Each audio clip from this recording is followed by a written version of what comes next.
The governor has taken his fight for affordable home ownership from the Hill and turned it into a message of hope for one neighborhood that's been hit the hardest by foreclosures. I'm holding here a live female blue crab. Biologists say this crab is the key to restoring the Bay's crab population. And one reason why is because one female crab lays nearly 1 million eggs. Developer Milt Peterson spared no expense in acquiring the statue for his pet project, National Harbor. It's estimated that Mr. Peterson spent nearly $1 million for the acquisition and relocation of the Awakening. Gas prices are up, but so are the number of websites to help you find the cheapest deal near you. On GasBuddy.com, all you have to do is enter in your city and state, and you can find the cheapest price in town.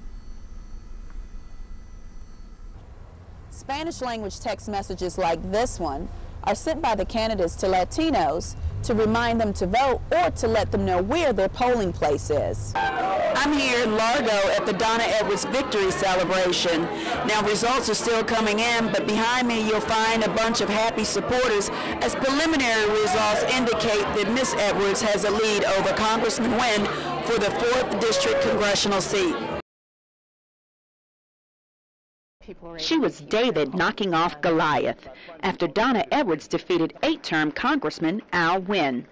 I'm just really excited to get started and lay the groundwork so that we can hit the ground running in January 2009. Edwards might not have to wait so long. Wynn shocked his constituents by announcing he plans to give up his seat early to work in a prominent D.C. law firm. In his statement, he says, "It gives Donna Edwards the opportunity to successfully navigate a special election and be sworn in this summer. This will not only give her seniority in the incoming congressional class of '09, but more importantly, it will allow her to get off to a fast start in serving the citizens of our community." Now Governor Martin O'Malley must decide whether to hold a special election or leave the seat vacant until January of next year. No decision yet, but a special election may cost $1.5 million to $2 million. I would imagine the governor's going to call a special election.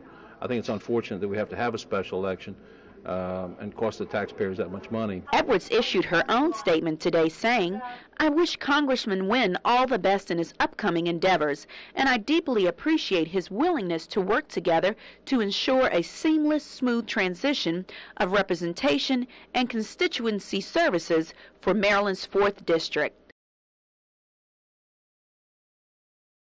He's one of Washington's most famous residents. Now this larger-than-life piece of art called The Awakening is getting up and moving across town. This 5-piece statue of a man partially buried underground took up temporary residence at Haynes Point in 1980 as part of an exhibit. Sculptor Seward Johnson allowed the National Park Service to keep the statue until it was recently sold. Each piece of the statue weighs anywhere from 300 to 1,500 pounds. Unearthing it took several hours and an extra hand or two. Mounted on trucks, the Awakening begins part 1 of its journey to its new home, National Harbor, a 300-acre residential and retail waterfront development in Prince George's County. With an escort from Prince George's County's finest, the statue arrives safely and is unloaded and loaded onto a barge to complete the final leg of its trip. Developer Milt Peterson spared no expense in acquiring the statue for his pet project, National Harbor. It's estimated that Mr. Peterson spent nearly $1 million for the acquisition and relocation of the Awakening. The Awakening is a favorite of Peterson and his family. When he realized it was for sale, he purchased it and decided to place it here at National Harbor. It's the perfect setting for it on the river. It was on the river at Haynes Point. Moving it here and putting it on the beach was very appropriate, especially since we can now have so much of even more of the public get to enjoy it. Enjoy the Awakening in its new home.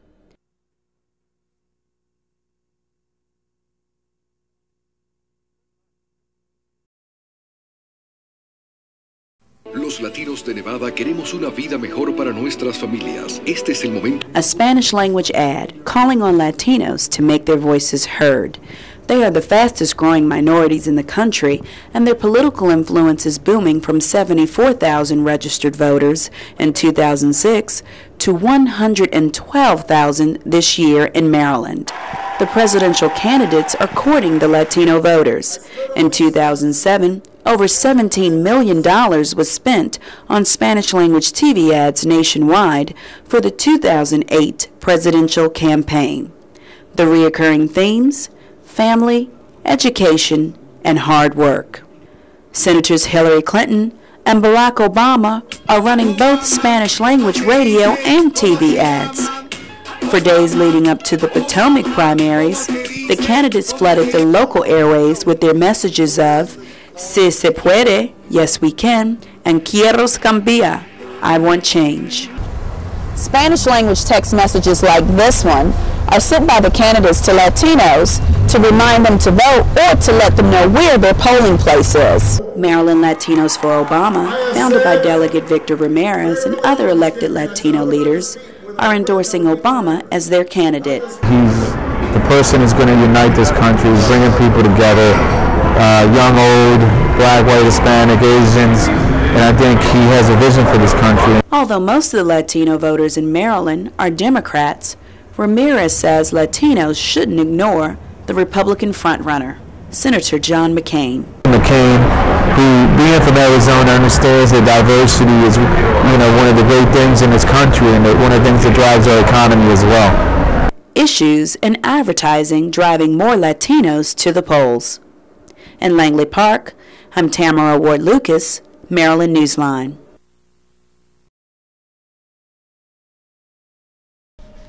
Tired of being approached in your car or at the grocery store by someone asking for spare change? Maryland legislators are looking at a plan that would ban panhandling statewide, but the ban would affect some groups that you might not expect. The bill would make it illegal for anyone to collect funds on public streets. I think it's a wonderful idea. I found out that one of the guys that was panhandling on the street corner lived down the street from me. He was not homeless. Get a job. Quality of life and public concern over the safety of the community, especially children, is the reason why the ban was introduced. However, there may be an unlikely victim: volunteer fire departments. An old fireman's tradition, filling the boot, helps supplement the public funds that primarily cover the daily maintenance of the firehouse. On any given day, a fire department could raise $2,000 in the community that it serves. The majority of our funding comes from donations that we receive through our annual fund drive. We also are supported by boot drives that we do out in the community. We use our fireman's boots. We go out to the major intersections. We ask people for donations. Engine Company 18 is in the process of buying a $600,000 rescue squad to replace their old one. The state rejected their request for funds, so they're going to use the donations they received from the community. Assistant Chief Fowler says the ban needs to at least have some provisions. I hope that they would put in a special provision allowing emergency rescue workers, police, stuff like that, to continue to do the fund drives that we do, because it's going for a good cause. That good cause is the public's safety. Anne Arundel County enacted a panhandling ban last year. There are no provisions in that ordinance for an exemption for collections by emergency rescue workers. I had the opportunity to speak with Governor Martin O'Malley about taxes, an expanded DNA database, and what he plans to do about the congressional seat Al Wynn is leaving vacant. Governor Martin O'Malley says he feels good about the legislature's accomplishments, especially a DNA database of violent criminals and help for homeowners facing foreclosure. It's the first upgrade to the critical areas legislation in 30 years. We have the DNA bill, which is headed towards passage. We have one of the most aggressive foreclosure reforms. He and his administration are working to repeal the computer services tax as they propose a millionaire tax to offset the budget in these hard times. It's not unreasonable to ask those patriotic citizens in our state to pay an additional percentage. A major item on the governor's plate is to decide the fate of the 4th Congressional District in the wake of Congressman Al Wynn's resignation. Some legislators recommend sparing the taxpayers the $1.5 million expense by leaving the seat vacant until January 2009. When you have a congressional seat that would be vacant for 25% of a 2-year term at the same time that so many young people from Prince George's and other counties are coming back from Iraq in body bags in order to defend democracy, I have a hard time accepting the notion that it's not important to fill that seat. Another pressing issue is the governor's proposed fund to address the growing threat of climate change. The money would come from $140 million or more in fees on power plant owners for carbon dioxide emissions. The Senate rejected the bill yesterday, but the governor says that it will be passed today or tomorrow.